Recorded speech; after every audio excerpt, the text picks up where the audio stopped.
woman defied the odds.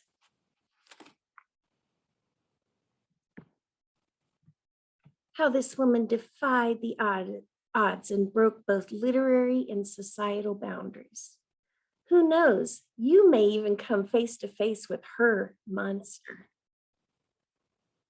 Hello, and thank you all for coming to our event this evening. My name is Amy, and I'll be your host this evening for the 1340 Pen After Hours. We have a wonderful night planned for you. It's going to be a spooky good time at the Browns. We are recording this event and we'll send you the link after the event is over. During the event, we ask that you stay muted, except during audience participation portions. And you are welcome to turn your cameras off or on at that time. It's totally up to you. We do ask that you turn them on just for a moment so that we can capture the total number of people who were here for funding purposes. So if you wouldn't mind turning on your camera just for a moment.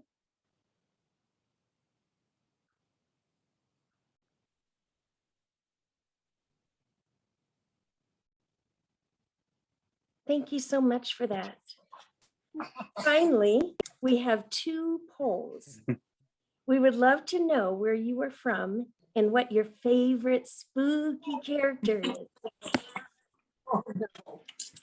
So let's look at the first poll, which is where are you watching from? Will you please choose which county you're in?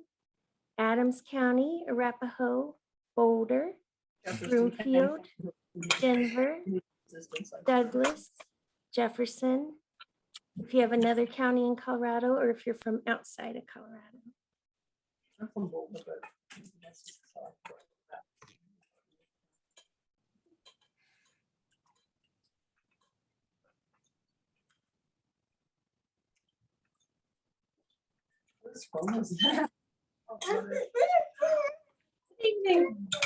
Well, I guess that's not a big surprise that most of you are from Denver County, but it's nice to see some people even all the way up from Boulder.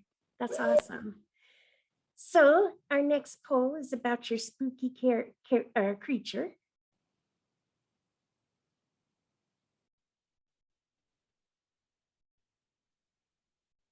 I know it's hard to choose, but you can only choose one.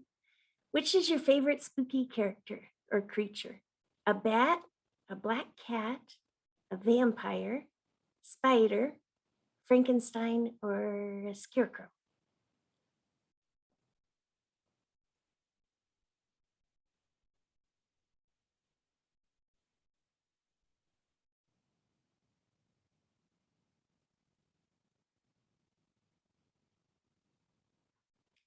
Oh, it's all the media that's pumping the vampires, aren't they?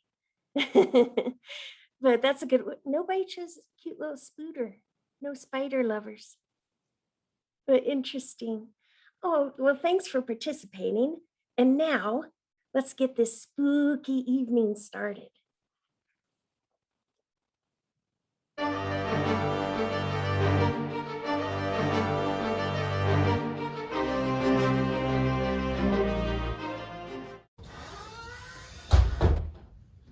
Well, hello, and welcome to this spooky evening. Tonight, we will be meeting some intriguing figures, some strong figures, but most importantly, we will be looking at ways to improve our society. We will be walking that fragile veil between death and life, and discover the very things that comprise us as human beings. What makes us human? Well, at the very core lies equality.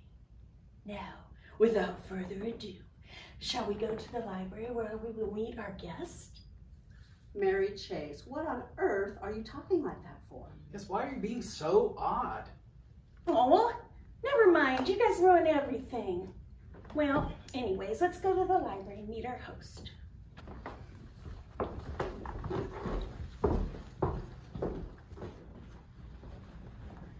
Again, yes. Good evening, sir. Good evening, ma'am. Good evening. Mr. Farrell, Mr. Thomas Farrell. These are my guests, William Barrett and Catherine Porter. Welcome to my home. I'm looking forward to discussing one of the great works of 19th century literature with you all. Thank you so much for hosting us this evening. My pleasure. Please sit down. May I offer you some refreshment? Whiskey, will you? Don't mind if I do. Thank you, Mr. Farrell. Call me Thomas, please. We're all friends here.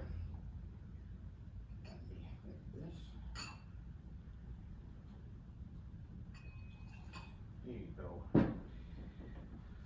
Thank you. My pleasure. I'm so glad that you all could join us this evening. Tonight we're going to be talking about Mary Shelley's Frankenstein, a modern Prometheus. Catherine, didn't you do some research on that subject? Would you mind sharing what you learned? I certainly will. Mary Shelley is known as the mistress of horror. As I was researching the history of her story, I decided I wanted to look into a little bit of her history as well.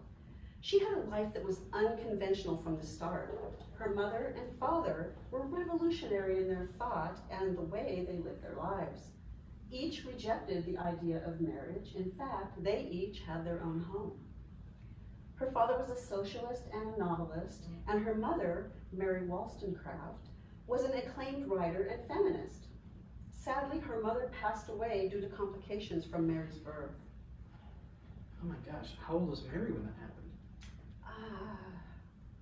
She was just 10 days old when she first experienced death. From what I understand, her mother was an extraordinary woman. I wish I could have known her. Oh, that's so sad. Wait, I have an idea of how we can make this night even spookier. How so? Well, let's have a seance and try to contact Mary and see what she has to say. What do you think? Oh, I don't know about that. Well, come on. Oh, please? What does our host think about this? Let us break between the veil and bring forth her spectre. Yes, yes. All right, so everybody put everything aside, put your drinks aside. Now we must concentrate. We must concentrate, it's very important. Now, slightly bow your heads. Take the palms of your hand and place them on your knees. We're going to take 3 deep breaths together.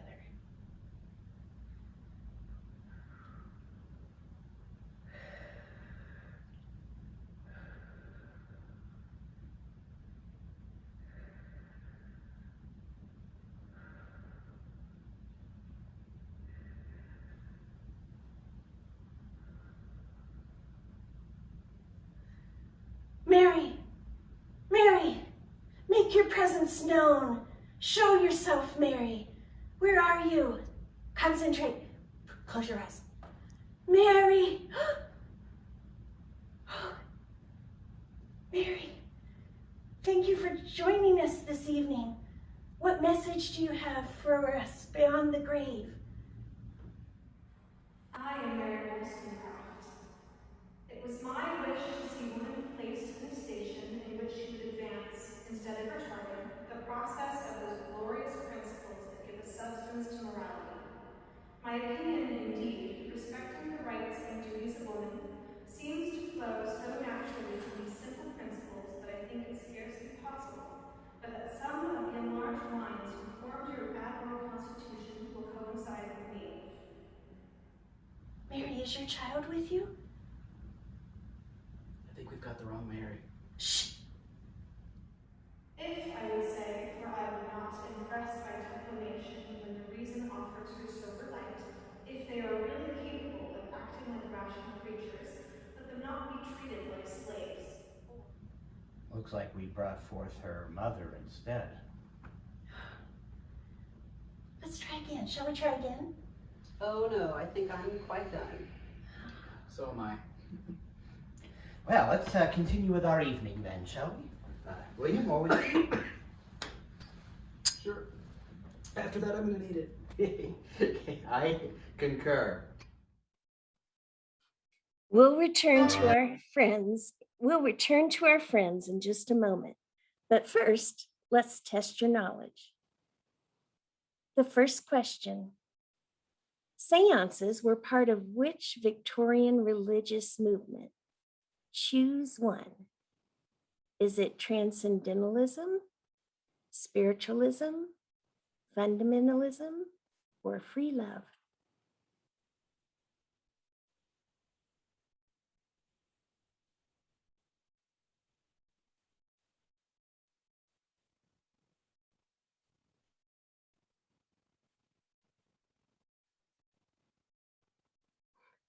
It's obviously free love, right?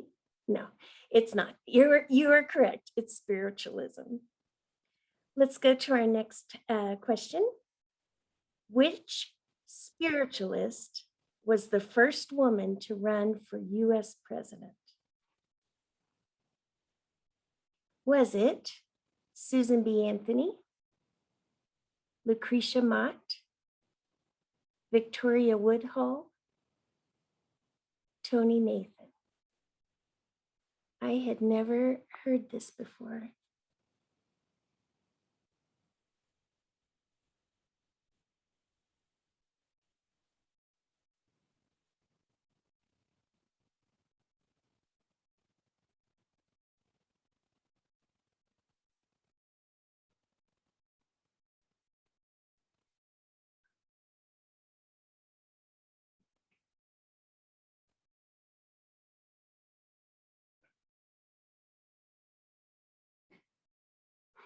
Oh, that's split. It's you guys are so smart because it actually is Victoria Woodhull. So good job. That was a hard one. So our next one is about Mary again. It's about Mary Wollstonecraft. What is she best known for? You only choose one here. Which, but best known for writing what? So what work of literature is she best known for? A Vindication on the Rights of Women, Little Women, Pride and Prejudice, or Frankenstein?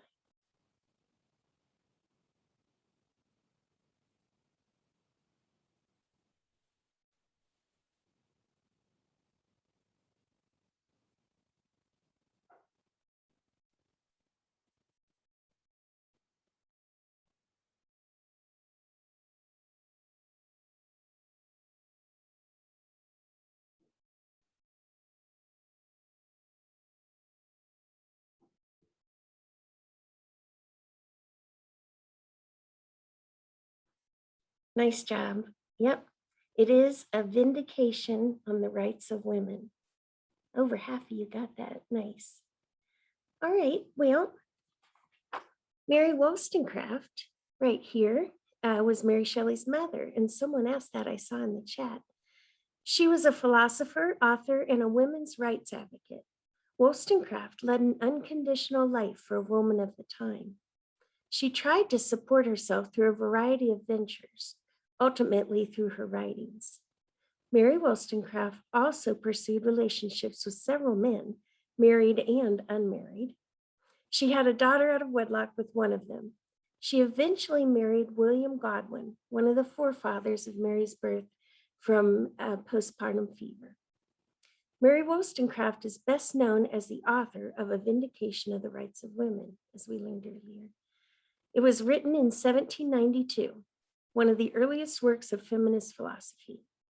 In her treatise, she argues that women are not naturally inferior to men, but appear to be only because they lack education. She suggested that both men and women should be treated as rational beings and imagined a social order founded on reason. Now, let's return to the friends and see what else they've learned about Mary Shelley, shall we?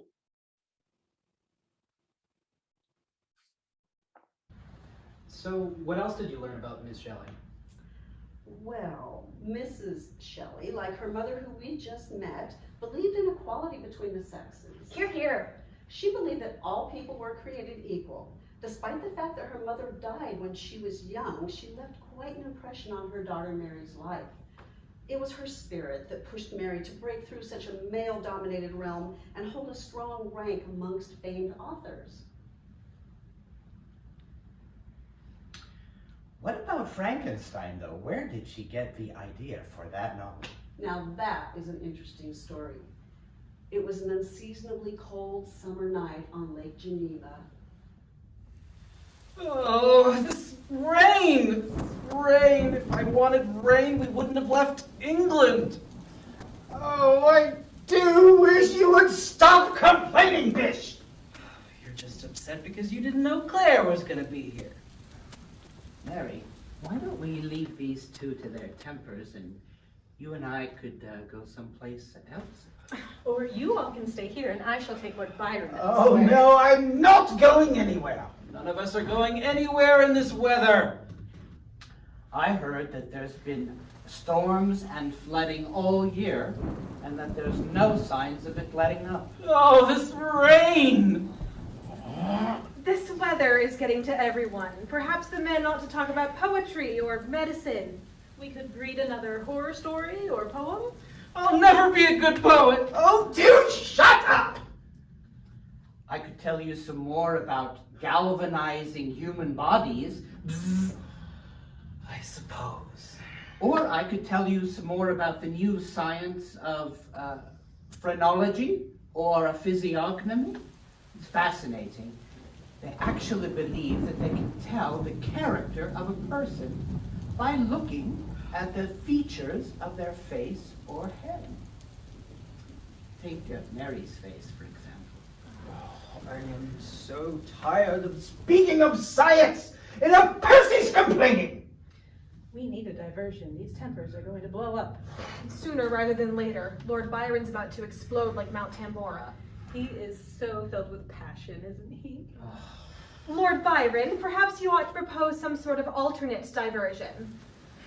diversion. Well, I can come up with some type of entertainment. Anything would be better than just sitting here with all this rain. Mary, are you sure that you wouldn't like to go someplace else? Aha! I've got it! We have been trapped for 3 days inside because of these rains that our dear Percy keeps reminding of us.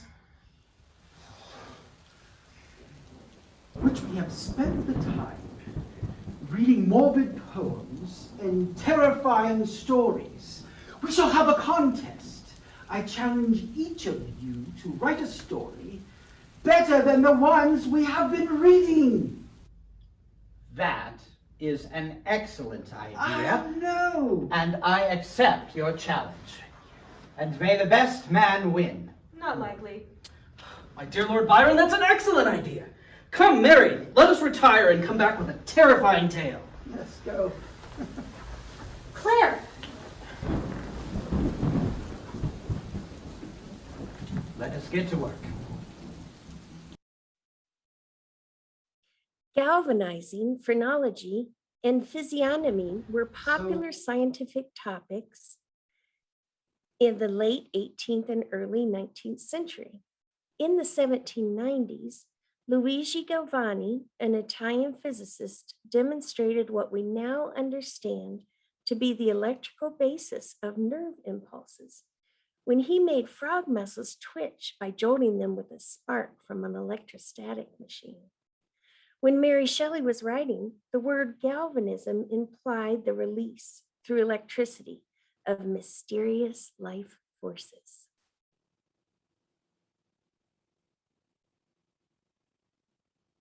How did Galvani make a dead frog jump? And how did that lead to the battery? And hey, didn't a guy named Volta invent the battery? Well, I'll tell you, and along the way, I'll talk about professional misconduct, a surprising accident, the inspiration for Frankenstein, and the building blocks of life. Ready? Let's go. Electricity, electricity, electricity, electricity. Sometime in 1790 or 1791, an Italian anatomy professor named Luigi Galvani was playing with electricity machines and hoping to find something interesting to publish. See, Galvani was a member of the Academy of Sciences at the Institute of Bologna, and he needed to submit a research paper every year. For the previous 4 years, he had published research on the hearing of various animals. However, that year his work was stolen by a rival, so he needed a new research subject, and quickly. Therefore, he turned to the newish subject of electricity and got several assistants to help him. He had static electricity machines that you could spin to produce large static charges, and jars called Leyden jars that could store the charge and give it a terrifying jolt when you connected them in a circuit.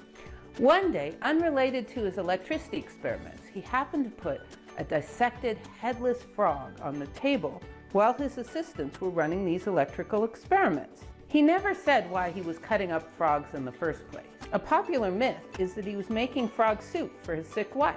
However, it seems much more likely that he was dissecting the frog for an anatomy lecture. He was an anatomy professor after all. Anyway, there was a dissected frog on the table. Here is how Galvani described what happened next. Quote, "I had dissected and prepared a frog, and I had put it on the table where there was an electric machine. As soon as one of my aides, by accident, touched the internal nerves of the frog with a scalpel, at once he saw all the muscles go into violent convulsion." Galvani was deeply surprised to see the headless frog jumping, and did a series of bizarre and macabre experiments, like frogs in a jar and frogs in a circle, to determine what would make the frogs dance. Galvani, or honestly his assistant, discovered two things with this experiment. First, they found that frog legs are an extremely sensitive machine for sensing electricity, superior by a factor of 5,000 to anything non-biological available at the time. Secondly, and more importantly, Galvani started the study of how electricity works in living systems. He found that muscles contract with electricity and nerves send messages with electricity. In truth, electricity is the building block of living systems. We think with electricity, we hear and see and smell with electricity, our hearts pump with electricity, and our muscles move with electricity. This is not just true for frogs. All animals' biological systems are electrically based.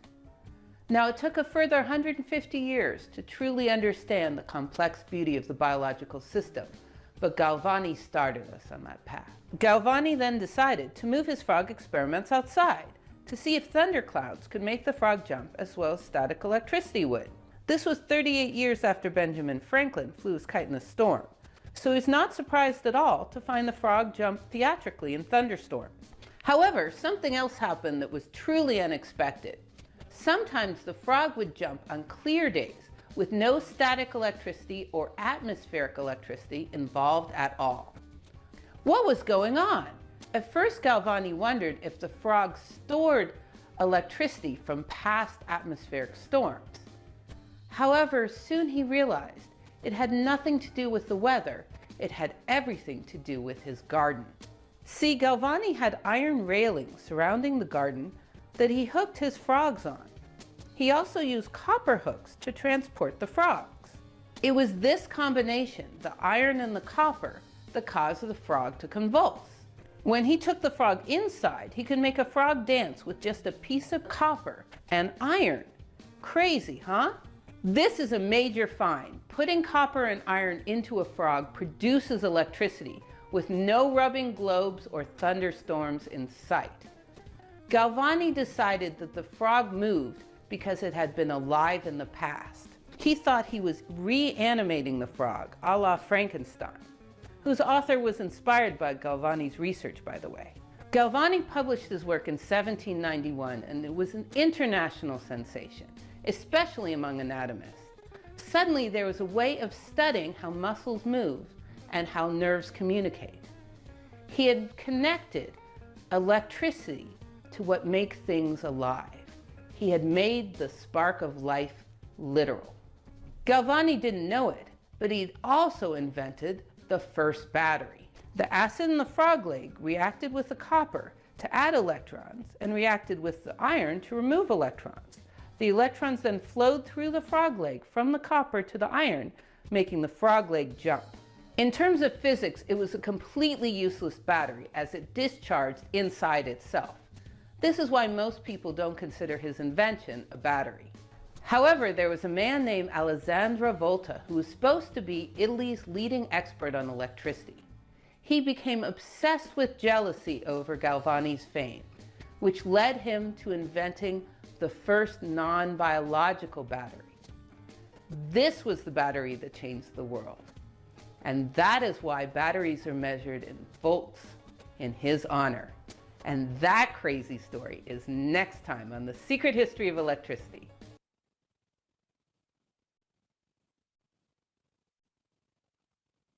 Well, now I have something to watch. After that, I got to follow the series.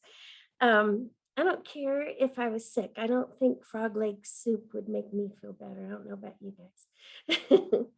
So during the summer of 1816, Percy Shelley, Mary, and her sister Claire joined Lord Byron and his doctor, John Polidori, at Villa Diodata on the shores of Lake Geneva. The weather was not favorable, keeping them inside more than not. The friends read poetry, they argued over the latest science, and they talked long into the night. Mary's sister Claire was pregnant at the time with Lord Byron's child. Byron was unaware that Claire would be joining their party in Switzerland. So while Percy Shelley, as we saw, was depressed, Byron, was annoyed, Claire was lovesick and pregnant, and poor Mary was fending off John Polidori's advances. Needless to say, after being stuck inside for days and days, tempers started to flare. At Byron's suggestion, they each set out to write a ghost story better than the ones that they had been reading.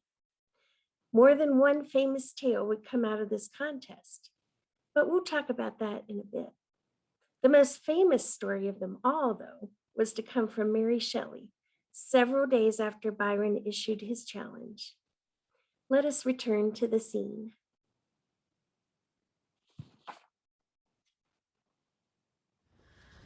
For these past 3 nights, you have asked me if I have a ghost story for you, and for the past mornings, I have said no, until now.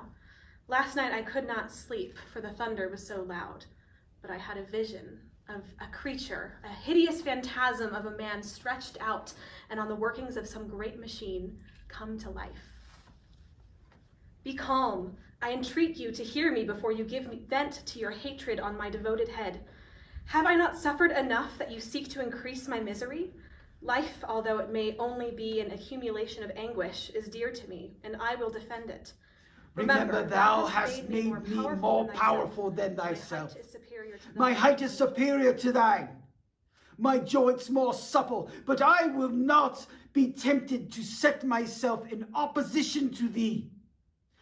I am thy creature, and I will be even mild and docile to my natural lord and king, if thou wilt also perform thy part, the which thou owest me.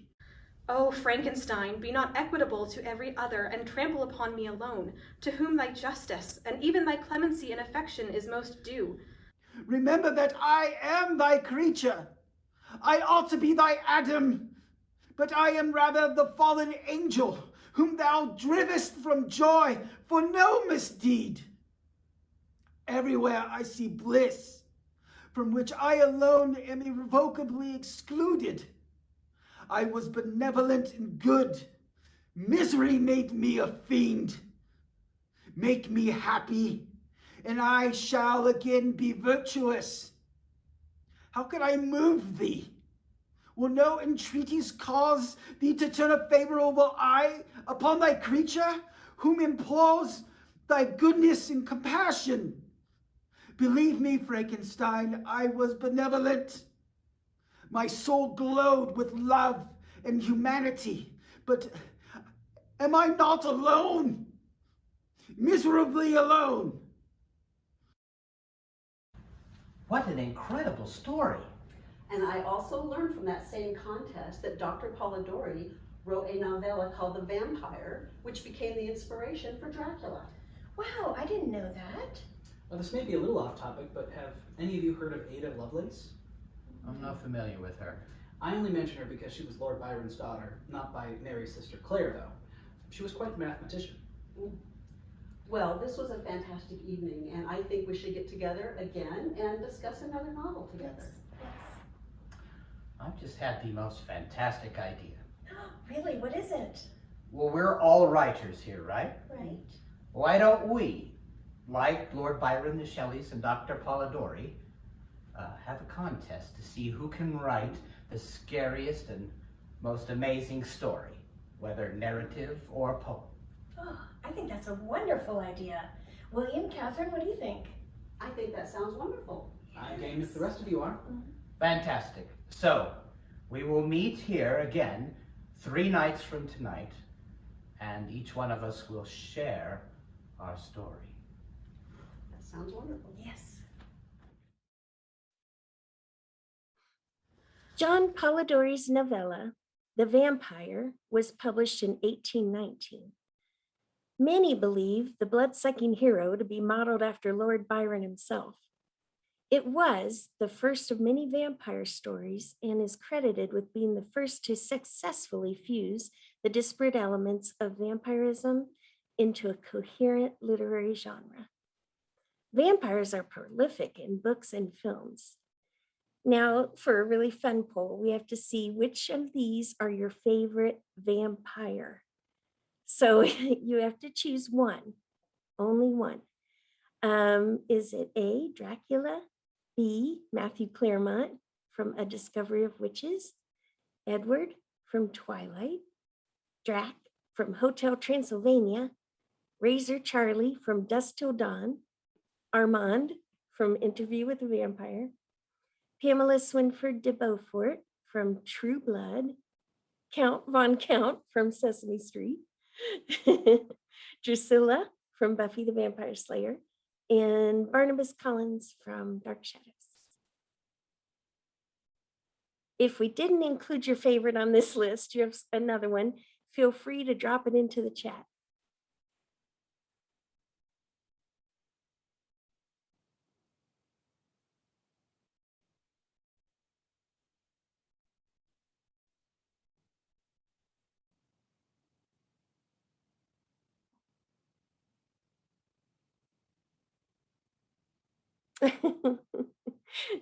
A 1, a 2. I think that the count got a lot of votes. Oh, that's fun. I can barely remember Hotel Transylvania. All right, well, thanks so much. We're going to return to the folks in the library now.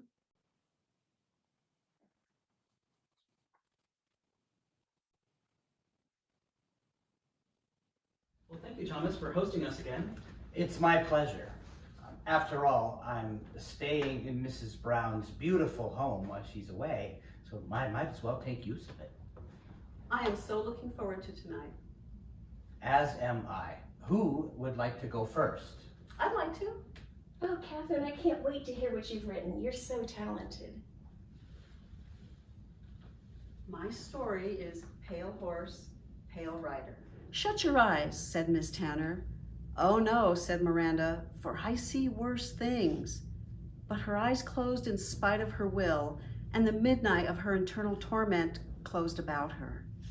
Oblivion, thought Miranda, her mind feeling among her memories of words that she had been taught to describe the unseen, the unknowable, is a whirlpool of gray water turning upon itself for all eternity. Eternity is perhaps more than the distance to the farthest star. She lay on a narrow ledge over a pit that she knew to be bottomless, though she could not comprehend it.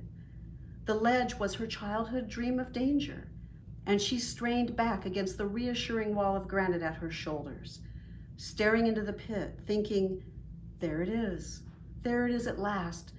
It is very simple, and soft, carefully shaped works like oblivion and eternity are curtains hung before nothing at all. I shall not know when it happens. I shall not fear or remember. Why can't I consent now? I am lost. There is no hope for me. Look, she told herself, there it is. That is death, and there is nothing to fear. But she could not consent, still shrinking stiffly against the granite wall that was her childhood dream of safety, breathing slowly for fear of squandering breath, saying desperately, look, don't be afraid. It is nothing. It is only eternity. Granite walls, whirlpools, stars are things. None of them is death, nor the image of it. Death is death, said Miranda, and for the dead it has no attributes. Silenced, she sank easily through the depths of darkness until she lay like a stone at the farthest bottom of life, knowing herself to be blind, deaf, speechless, no longer aware of the members of her own body, entirely withdrawn from human concerns. No more war, no more plague, only the dazed silence that follows, the ceasing of the heavy guns, noiseless houses with shades drawn, empty streets, the dead cold light of tomorrow. Now there would be time for everything. That was so lovely, Catherine. So descriptive. Thank you. That was just wonderful, Catherine. Thank you. William, would you like to go next? Sure, if there are no Yes, objections. please do, William. Well, I have written a story called Velma. Engineers do not believe in ghosts. One cannot put a ghost on a drawing board, nor run a survey line through one, nor determine its cubicle content. So one dismisses the whole idea of ghosts as ridiculous. Rod Gurney was an engineer and one of the best test pilots in the United States. The room beyond was small, with one high metal casement. It was dark beyond the windows. Behind him, in the long living room, the fire still hissed and whispered, providing a measure of light and a larger measure of shadow. Gurney could feel that shadow as something of almost tangible form standing at his left shoulder. He looked instinctively to his left, then swore softly because he had done so. They must have an electric light switch in spite of all this museum stuff they've got lying around, he said. Then his hand ran along the wall inside the door, but it was smooth.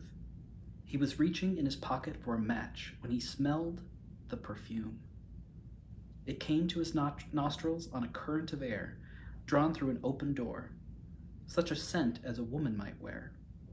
His nose wrinkled with it and suggested wet lilacs. He did not know why he thought of lilacs, particularly wet ones, because one flower was as much like any other as far as he was concerned, but the thought persisted that this was perfume and that it smelled like wet lilacs. He stood motionless with a paper of matches in his hand, and then he slashed the match head across the dark strip on the jacket. In the flare of the flame, he saw the switch, a trigger all but hidden on the underside of the wooden paneling. He flipped it, and the dark room glowed with soft light. This was obviously the music room. It contained 3 frail-looking chairs, a music stand, and a square piano. After a moment of hesitation, Gurney crossed the blue rug and stood looking down at the piano. He stared at the keys for a moment, then hit middle C tentatively, and let his fingers drift down the scale. Memory stirred in him. There had been music lessons and long hours of practice. His fingers found the melody, a gaily pompous fragment that seemed to suit the room, the weak-toned instrument, and his mood. He lifted his fingers, and the key seemed to run on without his touch. Shave and a haircut, 6 bits. It was the mocking 2-fingered signature of an amateur having fun, but Gurney stared at his hands and at the instrument, startled. He had no recollection of having hit those mocking notes, no recollection of even having thought of doing so. The echo still lingered in the room. He let the instrument, and behind him, the piano spoke again, spoke slowly, hesitatingly. G-E, a cuckoo note, then swiftly, deftly, the same 2 notes again. Gurney turned his body slowly. The room was small, and every detail of it was visible from where he stood. There was no one else in the room. He turned to the pianoforte, looked at it thoughtfully, and then looked under it. And it had occurred to him that someone might have planned a practical joke on him, that the instrument may be wired. He realized the impossibility of this, even as he bent to look. When he straightened, he could feel a tight prickling in his skin, and he had the impression that there was a scent of lilac near him. A faint, elusive scent that reached him one moment and was gone the next. Wow, just wonderful. Wonderful foreplay. Thank you. Well, who should go next? Thomas? Mary? Ladies first. Mary, unless you have an objection. No, I don't mind going next. I wrote a story, and it's called The Wicked Pigeon Ladies in the Garden. That night at dinner, Mrs. Swanson remarked, "You're not eating, Maureen." How she laughed and laughed. Not eating Maureen, how can I eat myself? Nobody else laughed. It was best to ignore her. Then she added suddenly, "Did anyone ever live in the old Messerman place?" Mr. and Mrs. Swanson exchanged glances. "That's no place for you to play." Mr. Swanson said. He held up one of the fingers on one hand and knocked down each finger with the forefinger of the other hand as he listed the reasons why not. First, you could fall in that pond and get drowned, or you could fall off one of those stone balconies and break a leg, or you could get splinters in your hand from one of those rotten old boards and maybe come down with an infection.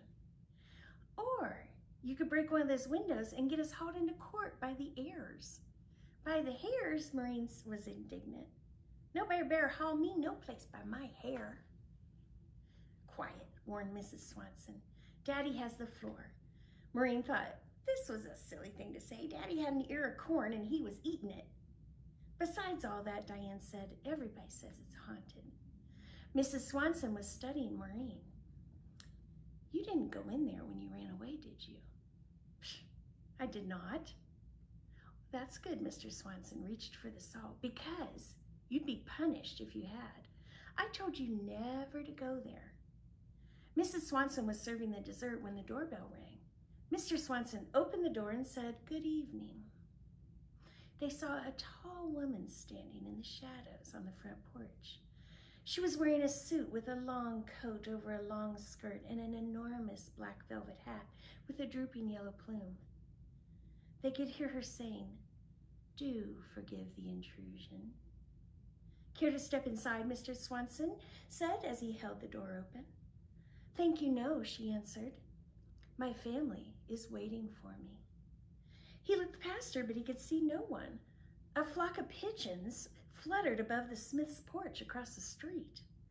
A harsh voice rang out in the house. "Hands up! I've got a gun on you."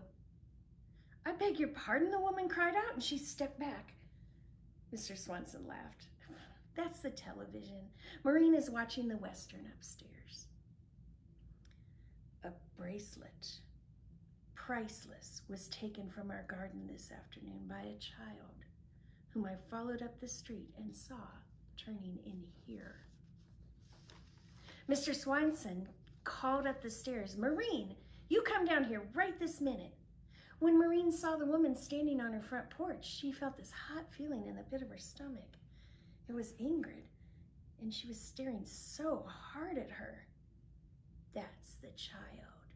She nodded and she added, "Ugh." "Beg pardon?" Mr. Swanson was puzzled. "What did you say?" "She," the woman went on, "took it from my garden of the old Messerman place." Now, if Ingrid had not said old Messerman place, Maureen would have run upstairs, reached into the pocket of her sweater, hurried back down, and then said, here's your bracelet, and laid it in her hand. But when she said old Messerman place, Mr. Swanson's face got stern, and Mrs. Swanson's forehead creased with deep frowns. "You did go there," she said to Maureen. "You've disobeyed me," said Mr. Swanson. Maureen shouted, "I did not! I was not!" The woman on the porch was speaking in a low, well-modulated voice. "If my bracelet is returned, there will be no questions asked. If it is not," and here she pulled down the brim of her hat daintily, "there could be unfortunate consequences." Then she was gone. She was gone so suddenly, it was as if though she had stepped into the shadows cast by the trees near the walk. They had swallowed her up. Mr. Swanson looked up the street, expecting to see her walk into the light of the street lamp at the corner. Mrs. Swanson looked in the other direction, thinking she might have walked to the corner to the bus, but the sidewalks were empty. The woman in the old-fashioned clothes had vanished.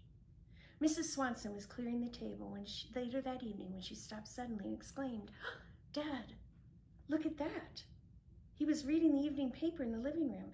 There she is again across the street on the Smith's porch. He got up and he looked out the window. That's not a woman. That's the tree by the Smith's porch. No, not the tree. Next to the tree, she insisted. Between the tree and the house. Sure is, he nodded. And what's she doing there, standing like a tree? Henry came in through the front door. His eyes were wide. It's real weird, he told him. That woman across the street, she keeps saying over and over, looking over here, give me my bracelet. Give me my bracelet. Listen to her. They listened in a monotone, low-pitched, over and over. She repeated, give me my bracelet. You better have a talk with Maureen, Mrs. Swanson decided as she shut the door. There's something I don't like about this. That was spooky. Thank you. It was so fun to write. That was excellent. Thank you. Thomas, what do you have for us tonight? Actually, I wrote a poem. Oh, lovely.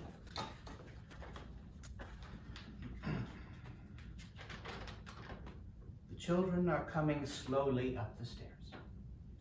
The solstice gable of my roof is dialing. Noon-away gardens and the flutes are gone. The first leaf slowly flutters summer down. Yet here, anew, causing the light to be, the children are coming slowly up the stairs. The leaded stained-glassed window on the landing, shattering rainbows over the banister. Below, the screen door drowses on its hook. The shady porch is sifting woodbine rustle from scrolls of jigsaw fur some carpenter had laced together, hours by very fashion, one summer day when horses nodded at their hitching posts under the cottonwoods.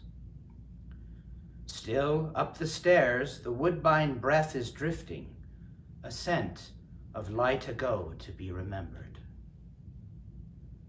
How curious of coming up the stairs of this old house, these tiptoe boys and girls, poking their fingers into peacock whirls of stained glass carpeting the treads and risers. The children loll for centuries on the landing. They laugh, they chant, they whisper mysteries. Barefoot they clamber trellises of ghosts.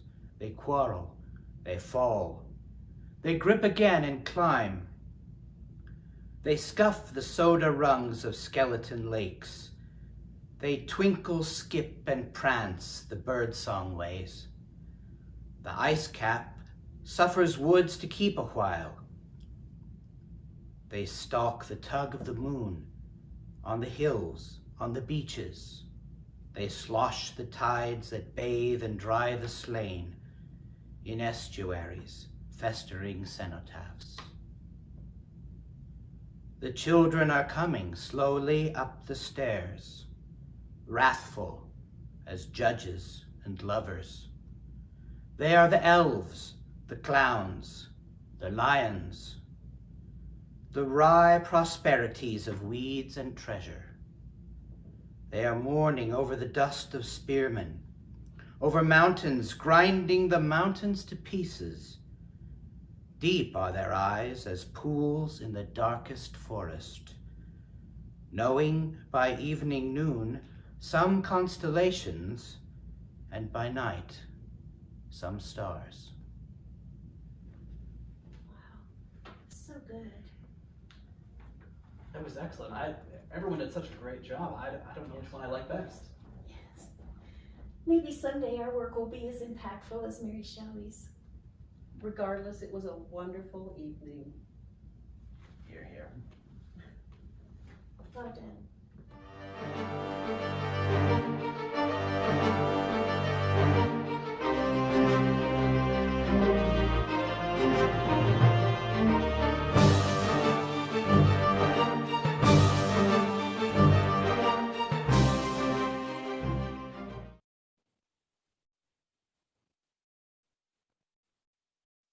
So, from all those spooky stories that you heard, which friend do you think deserves the prize?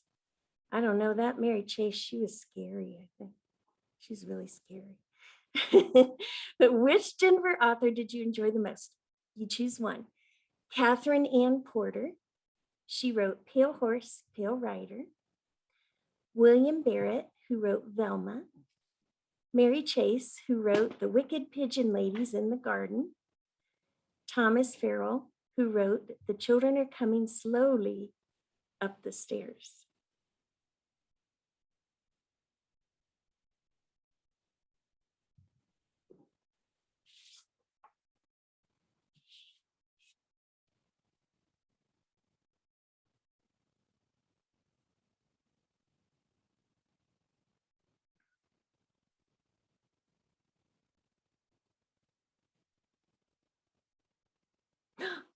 Oh, how exciting. Mary Chase won with The Wicked Pigeon Ladies in the Garden. Who knew? But truly, what fabulous writers, right? I was mesmerized. So, while this contest between the Denver authors didn't really happen, the authors and the works of literature they created are real. Catherine Ann Porter wrote for the Rocky Mountain News in 1918. She nearly died in Denver during the 1918 flu pandemic. Porter wrote about her experiences in her trilogy of short novels, Pale Horse and Pale Rider in 1939, which won the first gold medal for literature in 1940. Her novel, Ship of Fools, was adapted into a film in 1965, starring Vivian Leigh in her final performance. William Edmund Barrett is best known for Lilies in the Field, which was turned into a film starring Sidney Poitier, for which he won Best Actor at the Oscars, and he was the first African-American man to win. Mary Chase is perhaps known best for Harvey, which was turned into a film in 1950, and that was starring Jimmy Stewart about a 6-foot-tall invisible rabbit. Thomas Hornsby Farrell was Denver's first poet laureate. His Denver home of nearly 90 years was sold to Historic Denver in 1989 by Farrell's daughter, Anne Farrell Folsom, for $1. Her wish was that it be used as a literary center in honor of the legacy of her father. It was the home of the Lighthouse Writers Workshop for many years. One of his poems is also in the Colorado State Capitol. We hope that you enjoyed tonight's event. Thank you again for coming. If you want to learn more about Victorian era spirituality, please join us at our next 1340 Pen After Hours. Is Mrs. Brown still here? This event will take place on November 18th.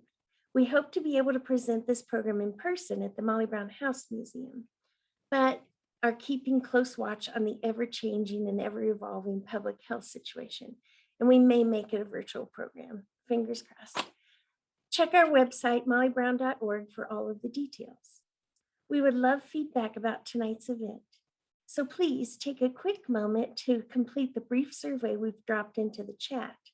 If you complete the survey, you can be entered in the chance to win a free ticket for a future 1340 Pen After Hours event. You may also enjoy our upcoming virtual program, Architect of a Haunted House.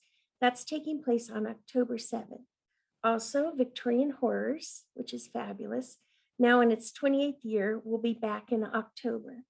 We'll have in-person, virtual, and accessible options available. Again, check our website for details. Have a great night, and thank you so much for coming.